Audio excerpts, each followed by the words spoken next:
Au sommaire d'Info Hebdo cette semaine, un spectacle de magie à la Maison des Arts et des Congrès de Niederbronn-les-Bains, la deuxième édition de l'Open de Jiu-Jitsu à Gundershofen, le carnaval des enfants à Névillers et tout de suite Jean-Pierre Raffarin en visite à l'usine de Dietrich thermique de Merzwiller. Visite du Premier ministre Jean-Pierre Raffarin chez de Dietrich thermique à Merzwiller. Il est venu en Alsace pour parler du développement durable. Arrivée du Premier ministre à 11h50, accompagné des élus de la région, Adrien Zeller, Philippe Reichert, Frédéric Reiss, Rémi Bertrand et Roger Letzelter, le maire de Merzwiller. Le Premier ministre est accueilli par Dominique NRSC, président de Dietrich thermique, lequel, lors de son allocution, souligne l'importance de l'attachement de l'entreprise à la région depuis plus de 3 siècles. Plus de 2000 salariés, 337 millions d'euros de chiffre d'affaires, récompensés par plusieurs prix en 2004, en Pologne, aux États-Unis et en France, des résultats en progression constante. Monsieur NRSC conclura en définissant le développement durable comme une exigence de tous les jours qui doit être partagée par tous. Le Premier ministre, à son tour, ne manque pas de féliciter cette entreprise dynamique, attachée à son territoire, toujours friande de nouveautés et d'innovations, réceptive et active quant à la question de l'environnement et qui tient une place économique importante et significative au niveau international. La visite se poursuit dans l'usine par une présentation des produits, de nombreux échanges avec les salariés, et ce, dans la bonne humeur. En effet, le Premier ministre encourage à sa façon les travailleurs et les travailleuses.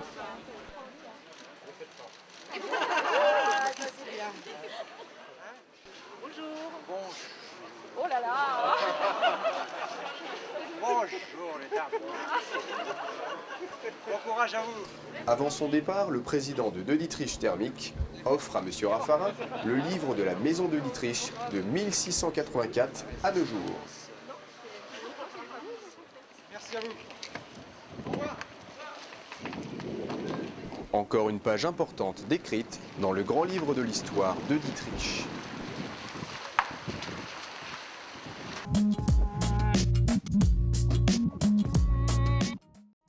Spectacle de grande illusion à la Maison des Arts et des Congrès de Niederbronn.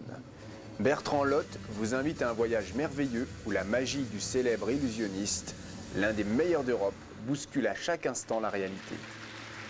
Son talent, aujourd'hui largement reconnu, n'a d'égal que son humour pour transcender le public. Ce personnage fascinant est un virtuose de l'illusion, du rêve et de l'imaginaire. Inspiré par les plus illustres magiciens, Bertrand Lotte fait ses premiers tours dès l'âge de 7 ans.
À 18 ans, l'artiste est récompensé pour son travail et obtient le prix national de manipulation.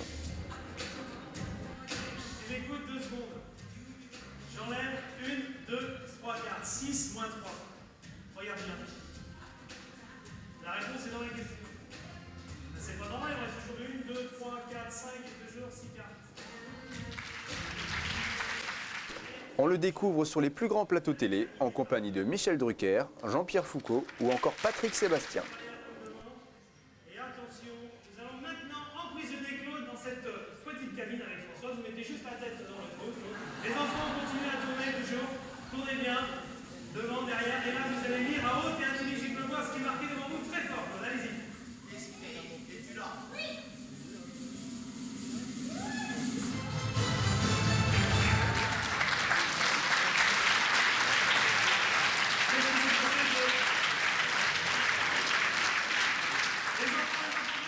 Une mise en scène soignée, des effets de lumière importants et un spectacle rempli d'humour, de poésie et de grands frissons.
Deuxième édition pour l'Open départemental de Jiu-Jitsu.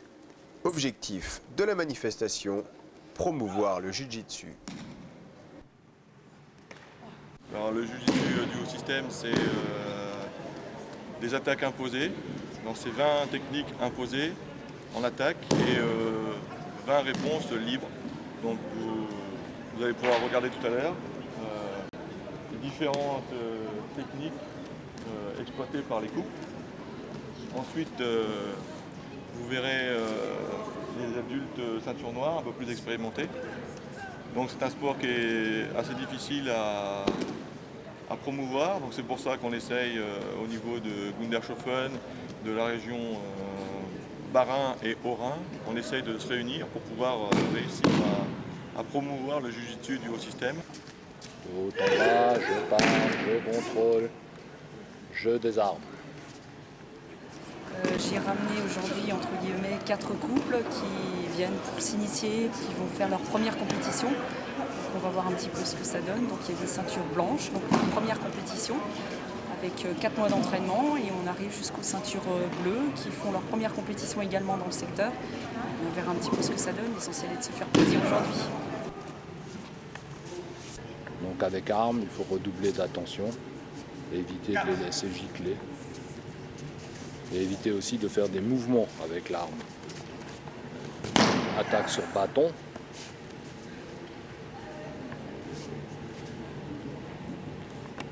Donc le 2, on reprend le couteau, piqué de face. Atemi, je descends, je contrôle. Voilà, une fois que je suis en possession de l'arme, c'est moins dangereux pour moi. Je dirais que c'est un tournoi qu'on aimerait bien faire connaître à travers tous les clubs qui existent en Alsace. Et bon, je dirais, on s'attendait à quand même avoir plus de monde aujourd'hui, mais avec la météo, ça n'a pas été concrétisé. Et en espérant que d'autres clubs viendront se rattacher à notre compétition et que la 3e édition, on espère avoir un peu plus de monde.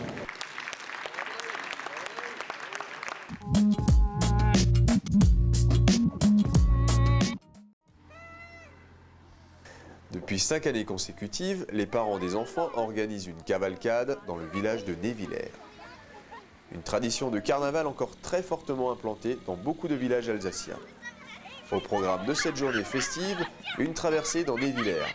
On sonne chez les gens, on entre dans les maisons et on lance des confettis partout et sur tout le monde. Les enfants en avaient pour toute l'après-midi. La fête se poursuit autour d'un goûter dans la salle des pompiers du village où les joyeux fêtards déguisés pouvaient se restaurer et profiter des gâteaux qu'avait préparés leur maman. Un carnaval bleu sous un ciel clément pour des enfants souriants qui auront passé un bon moment.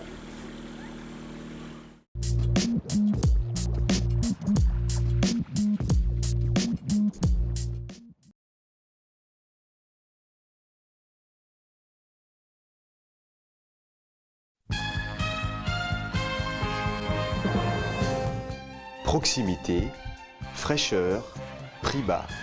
À votre service tous les jours.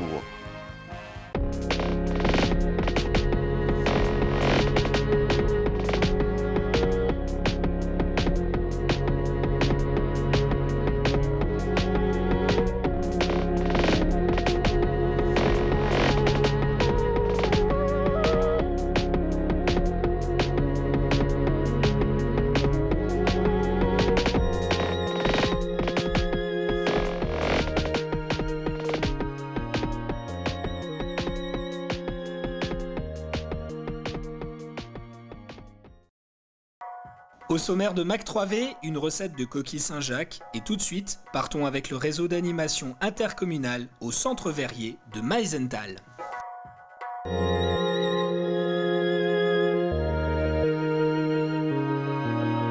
Bonjour à tous, je me trouve aujourd'hui au Centre international d'art verrier de Meisenthal où se déroule un stage organisé par le Rail de Niederbronn donc sur le thème de la découverte du verre. Alors je vous propose de suivre avec moi Mathieu, un de ses participants. Effectivement Marjorie, nous sommes au Centre international d'art verrier à Meisenthal. Situé juste à côté du musée, ce centre a été créé en 1992. Il a pour vocation de montrer aux élèves des écoles d'art, surtout le matériau verre. Des artistes viennent régulièrement et des designers sont accueillis à résidence pour rencontrer, échanger et partager leur savoir-faire. Aujourd'hui, les enfants terminent les aquariums et les petites figurines pour leur prochaine exposition à Niederbronn.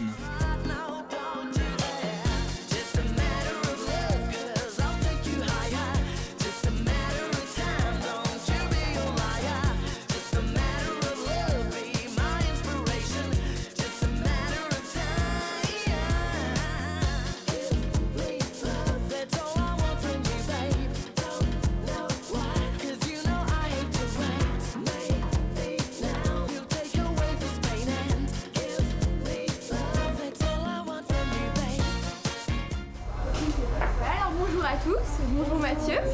Alors là on est les vacances, alors raconte-moi ce que toi tu fais pendant ces vacances. Je suis en train de faire un stage. Un stage de quoi? Verre. Ouais, donc ici on est maison du verre. Alors raconte-moi un peu ce que tu es en train de faire. Je suis en train de découper mon dessin pour coller sur l'aquarium. Ensuite on va aller à une machine qui va jeter du sable. Et voilà, donc vous pouvez après le mettre sur l'aquarium que vous pourrez ramener chez vous à la fin du stage. Voilà, qui sera donc exposé après à Niederbronn. Alors dis-moi un peu ce qui t'a particulièrement plu pendant, parce que ça fait 3 jours que vous êtes ici quand même. Alors raconte-moi un peu ce que vous avez déjà fait pendant ces 3 jours, ce qui t'a paru bien, ce qui t'a paru difficile. Dis-moi un peu. En fait, ce qui m'a bien plu, c'est travailler le verre. Ce qui m'a pas plu, c'est rien. Ah, c'est parfait. Et ce qui a été dur, c'est souffler. Il fait pas l'amour, peut-être, il lui roule une pelle. Les enfants, au départ, ont un bloc de cire. Ils creusent, ils font des dessins sur un papier. Ils choisissent la forme qu'ils veulent réaliser. Ensuite, ils le modèlent dans la cire. On mélange un certain plâtre réfractaire avec de l'eau. Quand c'est prêt, on met toutes les cires dans un bac. On fait un moule rectangulaire ou autre. Ensuite, avec le système de vapeur d'eau, on enlève la cire. Donc à la fin, on a tous les moules en plâtre avec des trous dedans qui représentent les différentes formes de chacun des enfants. Ensuite, on met du verre dedans. Ils ont choisi la couleur qu'ils voudraient avoir. Donc sinon, on peut aussi avoir une couleur unie ou sinon mélangée. C'est les enfants qui choisissent. On met le verre dedans et on fait cuire ça comme un gâteau en fait, mais dans un four pendant 1 journée et demie. Et le lendemain, on démoule tout et on enlève tout ce qui dépasse pour pas qu'il se coupe et on le rend.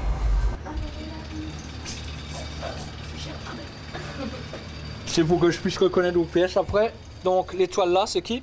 C'est moi. Loïc.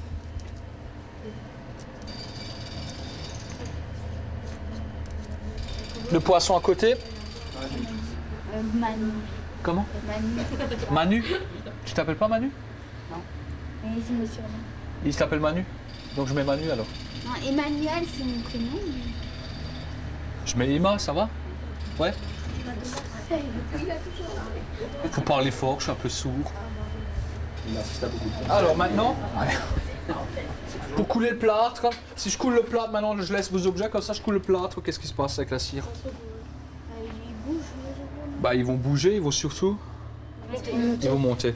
La cire ça flotte, d'accord? Donc on va devoir les coller au fond. Donc en fait, je vais faire couler de la cire à l'intérieur du pot et toi tu vas coller ton poisson dans ce pot pour que ensuite quand on fait couler le plâtre, pour qu'il s'enfuit pas le poisson. Même si c'est nager, mais ça va pas le faire. Allez, vas-y. Tu le colles dans le sens de la longueur, bien au milieu. Voilà, tu appuies un peu. Super, c'est bon, ça suffit. Ok, la suite. Combien? 4. La moitié. Attention, je me glisse.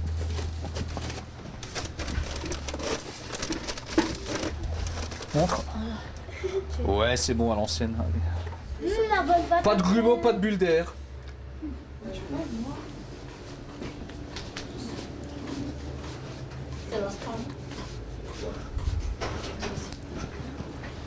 C'est moi qui vais couler le plat parce qu'il faut faut qu'on le coule doucement quoi. Quelqu'un m'enlève juste le bleuet là, le briquet électronique. Dessus? Ouais, comme ça. Bah oui. Bah oui, hein. Ils vont se noyer. Attention. La suite c'est demain matin. Donc là j'ai la cocotte minute pour midi pour faire à manger. Là en fait là on a juste de l'eau à l'intérieur, on fait chauffer l'eau. La vapeur? Voilà. On fait chauffer l'eau, donc la vapeur elle sort normalement par le trou qui fait bip. Là il n'y en a pas, on a mis un tuyau. Donc la vapeur sort par là. Et on colle ça contre la cire qui est en dessous de votre plâtre, d'accord? On colle et la cire va fondre, elle va sortir. Donc après on a le trou de votre poisson. On mettra des morceaux de verre et ensuite on mettra au four. Et là, je complète le blanc. Mon collègue a tout sorti du moule, enlève tout ce qui dépasse, et pendant ce temps, avec eux, on décide ce qu'ils vont sabler sur leur aquarium chacun. Donc ils ont chacun des motifs différents, ils découpent leur papier scotch et puis on colle ça dessus. Ensuite on utilise la sableuse et avec un jet de pression, on dépolit le verre. Ouais, c'est-à-dire que je sable le verre, donc toute la partie qui est protégée ne va pas être dépolie par le sablage, et tout ce qui n'est pas protégé donc, va être dépoli dans cette machine. J'ai préféré modeler. Surtout les petites figures dans le plâtre, c'était drôle. Alors voilà, pas aller trop vite au début parce que le verre est très chaud donc il est très fluide. Et tu vas prendre le verre qui est devant maintenant, pas le verre qui est sur le métal, voilà, devant. Et tu piques, tu pinces et tu tires. Tu piques, tu pinces, tu tires. Voilà, c'est parti. Alors quand tu sens que le verre commence à accrocher aux pincettes, et ben non, on ne tire pas, hop, et au froid, tu vois, c'est terminé. Ok, tu remets les pincettes dans l'eau. Voilà, trempe la pincette.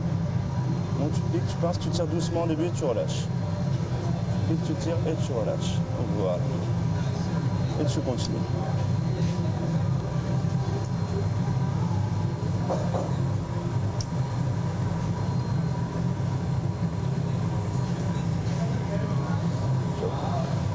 Voilà, ramène tout vers devant. C'est bien. Et là tu vas voir que ça va commencer à être beaucoup plus dur parce que le verre il a refroidi. Non, on remet pas vers derrière par contre, on laisse tout devant. Et voilà. Les objets, une fois terminés, nous les déposons donc dans son four de recuisson qui est un four électrique. Il se maintenu durant toute la journée de travail et le soir on programme pour qu'il fasse une descente en température donc tout douce par palier en environ 10-12 heures. Donc demain matin on trouvera toutes ces pièces à température ambiante et on pourra donc les donner aux enfants qui puissent les disposer dans leurs aquariums.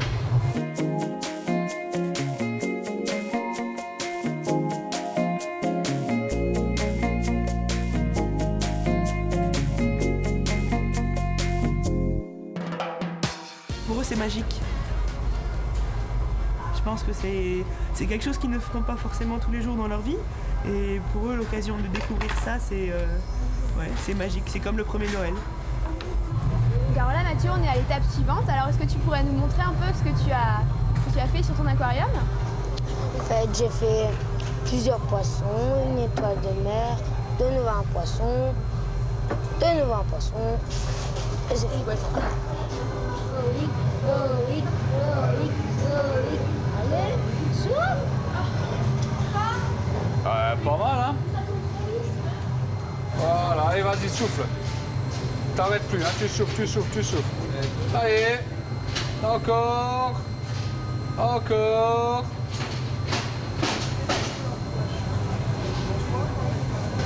Donc je mesure. Ok. Abattre. Combien la mesure là? Oh, je sais pas, c'est celle-là.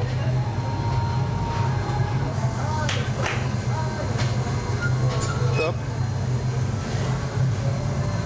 Et arrêtez de pousser la canne. En fait, comme il bouge la canne, c'est difficile à souffler dans la canne. Et le verre, il est beaucoup plus dur que la dernière fois. Donc c'est très dur. Souffle, tu souffles pas là, reprends ta respiration. Hein. Vas-y, voilà, allez, vas-y, souffle, souffle, souffle, souffle. Allez.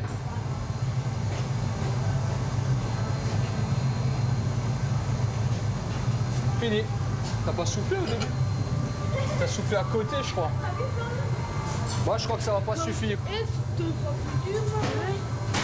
Ah, ça suffit pas. Et souffle. Oulala, oulala, oulala. Souffle. T'arrêtes plus. C'est bien parti. Continue, continue, continue.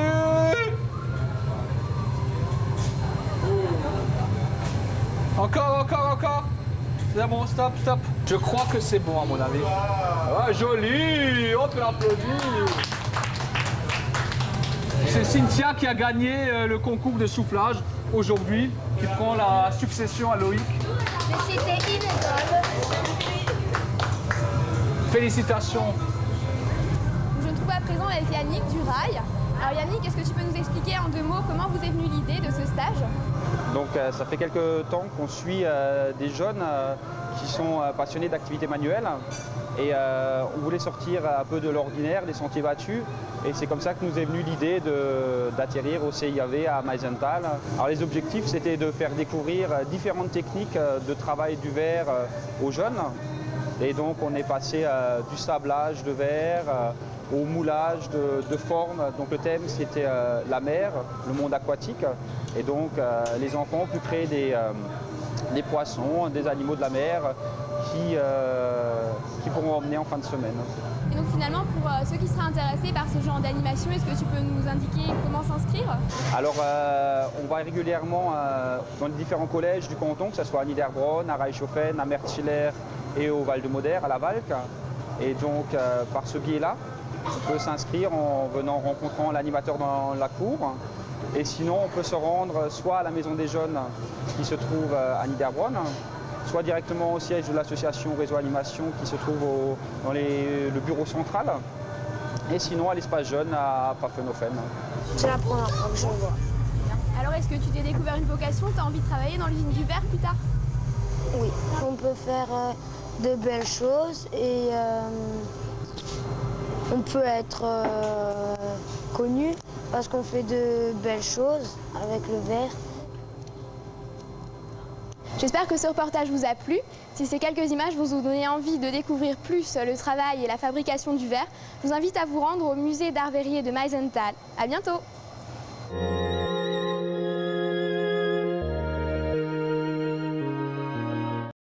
Bonjour, donc aujourd'hui nous allons vous présenter des coquilles Saint-Jacques sur fondu de poireaux et concassé de tomates.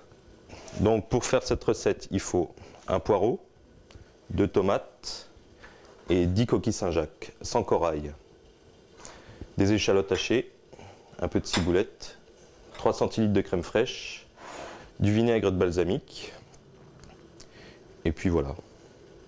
Ouais. Donc pour les tomates, de l'eau bouillante à ébullition, une calotte avec des glaçons et de l'eau froide, Tomates plongées 10 secondes dans l'eau, à peine, juste pour décoller la peau.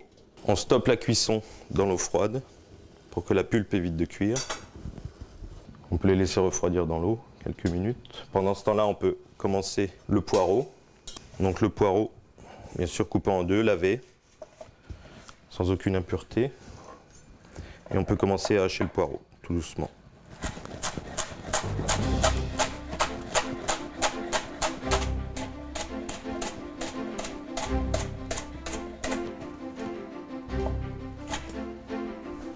Donc là, on va mettre le poireau à cuire, tout doucement.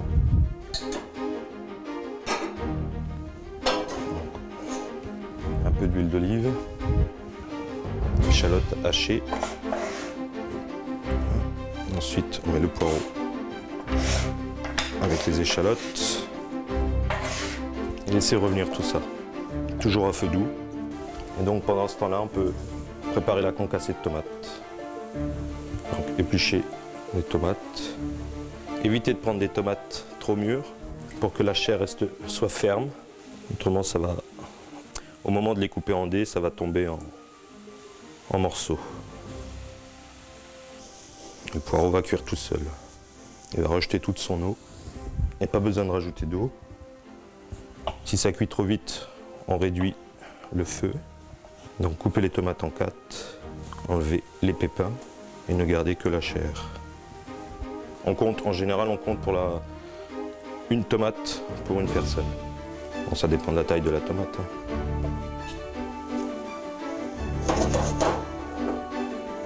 Donc là, le poireau commence à cuire tout doucement. Donc là, nous allons préparer la concassée de tomates. Donc couper en petits dés.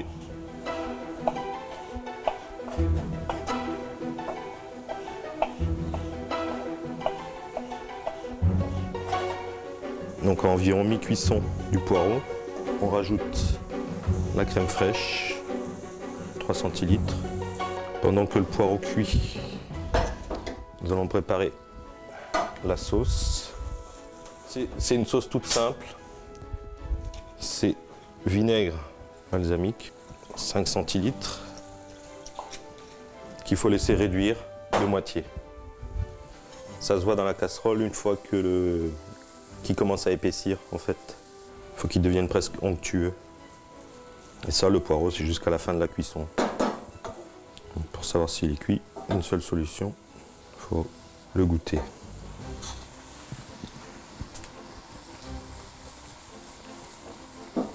Et l'assaisonnement toujours à la fin, jamais avant la cuisson. Parce que si on met du sel avant, avec la réduction, ça risque d'être trop salé. Donc toujours à la fin.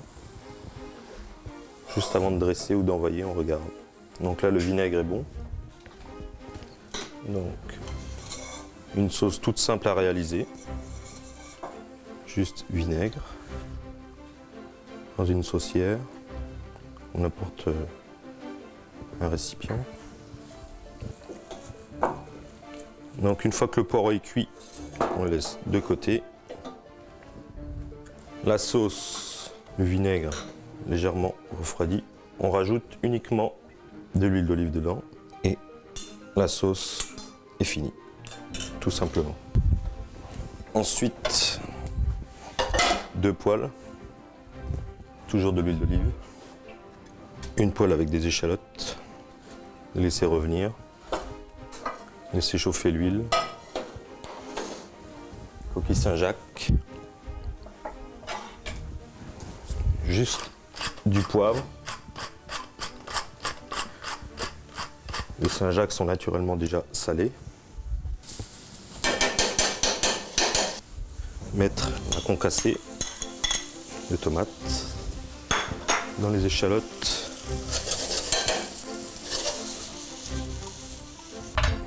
Rajouter un peu de ciboulette pour la couleur, du sel. Nous allons mettre les Saint-Jacques dans la poêle chaude et les laisser revenir 2-3 minutes de chaque côté, le temps de leur prendre un peu de couleur et de les laisser chauffer. La Saint-Jacques se mange crue aussi. Hein. La concassée aussi terminée. Les Saint-Jacques sont bientôt bonnes. Remettre le poireau à chauffer. Comme j'ai dit tout à l'heure, rectifier l'assaisonnement juste avant d'envoyer. Donc, pour le dressage, si vous n'avez pas de cercle, vous pouvez le faire comme ça. La concassée de tomates. Juste un petit peu disposé joliment.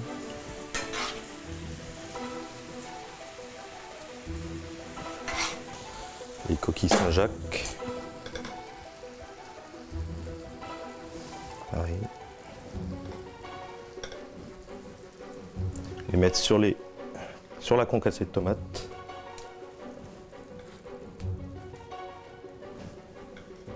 Œuf de lampe. Disposer sur chaque Saint-Jacques. Une petite pointe de cuillère. Enlever délicatement les cercles. Et terminer avec la sauce. Et terminer l'assiette avec quelques branches d'aneth. Donc voilà, moi je vous invite aussi à faire cette recette pour vos amis, pour les épater et passer un bon moment. Bon appétit!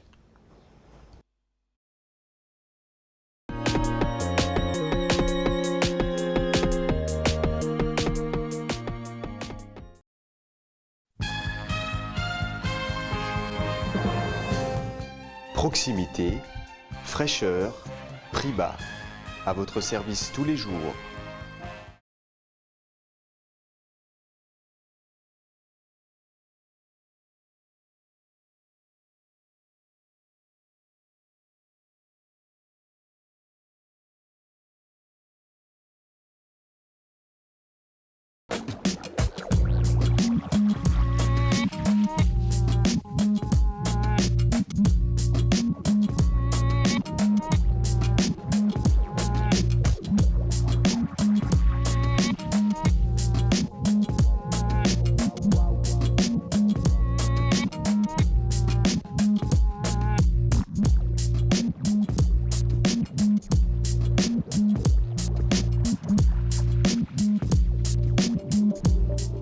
Bonjour à tous, cette semaine dans Info Hebdo, découvrez les prochains travaux de la rue d'Oberbronn à Reichshofen. Mais tout de suite, partons avec Thierry relever les compteurs électriques à Niederbronn-les-Bains. Aïe aïe aïe, il fait froid.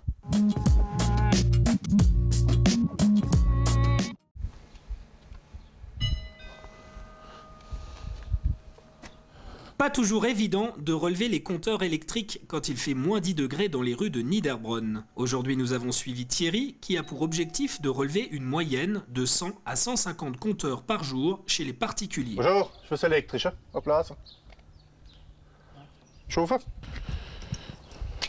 Ces opérations de relevé de compteurs sont reconduites tous les 6 mois afin de vérifier les factures estimées pour les gens qui ne choisissent pas d'être mensualisés.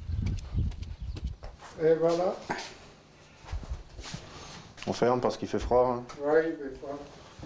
Je fais une relève, compteur de nuit et jour. Là, c'est un double tarif. Alors, je mets les deux index, nuit et jour. C'est un mini ordinateur pour relever les compteurs. Alors, à Niederbronn, on a une tournée à respecter qui va de maison à maison et de rue en rue. Et si on arrive chez le client, on a le nom, prénom, l'adresse, puis on va au compteur pour faire une saisie. On appuie sur un bouton, et alors on voit l'ancien index et le nouveau index. Sur l'écran, on voit l'ancien index du client, et moi je vais mettre le nouveau index dedans. Puis on voit la différence de la consommation. C'est 3664 de nuit, voilà, et je vais mettre le jour. Ça fait 18 751. Voilà. Et l'ordinateur fait la différence tout de suite. Le prix de l'électricité n'est pas le même de jour comme de nuit et les compteurs traditionnels permettent de relever immédiatement la consommation réelle. Ça c'est un compteur à double tarif, ça veut dire tarif de nuit, il est en haut, et en bas il y a le tarif de jour. Le nuit il est moins cher que le jour, c'est une question de prix. Voilà, bonne journée, hein. Au revoir monsieur Malrich. On entend quelque chose?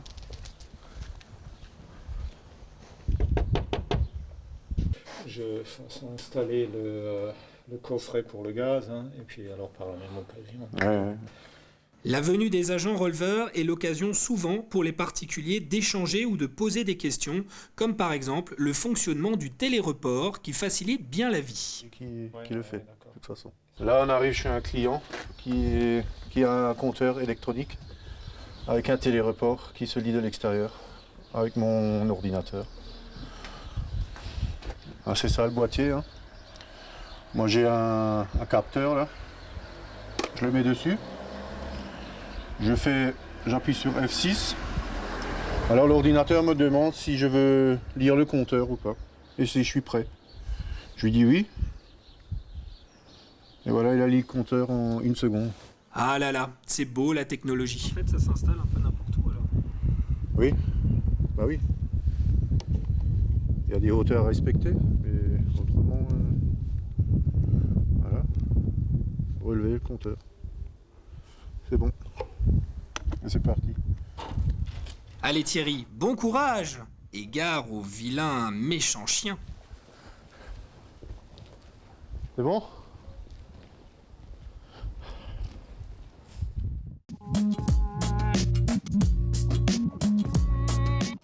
Mesdames et messieurs, je vous remercie d'être venus ce soir ici en mairie pour cette réunion publique pour l'aménagement de la rue d'Oberbronn. Une réunion d'information à la mairie de Reichshofen pour présenter la prochaine rue d'Oberbronn. Le projet est bien avancé et les cartes présentées en mairie sont quasiment définitives. Dans un projet de ville, d'entrée de ville, qui devra aboutir jusqu'à la place de la Castine, qu'on souhaite un jour qu'elle devienne tout simplement la place centrale d'arrivée dans notre commune et à partir de là de rayonner dans les différents lieux du centre-ville. Une cinquantaine de riverains pouvaient poser lors de cette soirée toutes les questions quant aux futurs aménagements de la rue qui mène au centre-ville. Le projet est constitué de la manière suivante. La chaussée sera maintenue sur toute l'emprise du projet sur une largeur de 6 mètres, avec 3 mètres pour chaque voie. Le caniveau sera traité en pavé. Je vais vous montrer à quoi ça peut ressembler. Voilà, bon, c'est une image scannée, donc la qualité n'est pas très bonne. Mais ce seront des bordures assez larges, avec un caniveau de dimension de moitié de la bordure. Le choix a été de soigner particulièrement l'entrée de la ville, avec l'aménagement d'un îlot central, à la hauteur de la gendarmerie que vous situez ici. Le trottoir aura au minimum une largeur d'1,50 m pour permettre le passage de toutes les personnes à mobilité réduite et pour les landaux. Les 1,50 m ne seront pas possibles des deux côtés de la chaussée, mais seront toujours possibles au moins d'un côté du trottoir. La rue d'Oberbronn est effectivement un très gros chantier, rendu nécessaire pour plusieurs raisons. D'abord parce qu'il y a 2 ans, nous avons réalisé de gros travaux d'assainissement et de remplacement de conduites d'eau, mais aussi nécessaire par rapport à l'objet de cette voirie qui est aujourd'hui devenue une des entrées principales de notre cité. Un aménagement qui rentre donc dans une perspective de rénovation globale qui veut mettre en valeur la future place de la Castine. Aujourd'hui, on traite quand même la voirie d'une certaine manière. Il ne s'agit pas simplement de poser des enrobés, mais également essayer de trouver de la qualité dans la stabilité de la voirie, dans l'aménagement, dans la qualité d'accueil, des prestations pouvant être offertes par rapport à la signalétique, etc. Ce projet est quelque chose qui n'est pas évident et que, je dirais, l'intérêt de chacun est parfois un peu difficile à prendre en compte dans l'intérêt global d'un tel projet. Les travaux devraient commencer début avril, la durée estimée est de 6 à 8 mois.